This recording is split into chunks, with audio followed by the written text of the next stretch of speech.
સમગ્ર માધ્યમ દ્વારા રાષ્ટ્રહિત સર્વોપરીની ભાવનાને ચરિતાર્થ કરતું મહિલા સશક્તિકરણના એક ખૂબ જ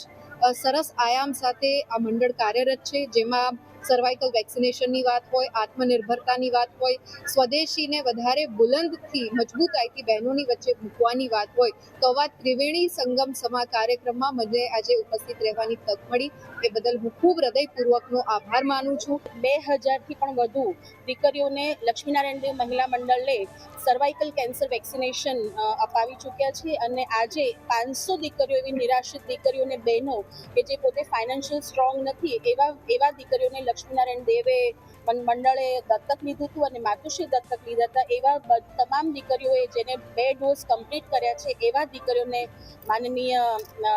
શિક્ષણ મંત્રી શ્રી દ્વારા અમે સર્ટિફિકેટ વિતરણ કરાવવાના છીએ અને સાથે સાથે વંદે માતરમને 150 વર્ષ જ્યારે પૂર્ણ થાય છે ત્યારે અહીંયા ઉપસ્થિત તમામ સ્ત્રી ભક્તો આજે અમે રાષ્ટ્ર ઉત્સવ પણ મનાવવાના છે। એ જ આ ઉદ્દેશ્ય છે આજના કાર્યક્રમ।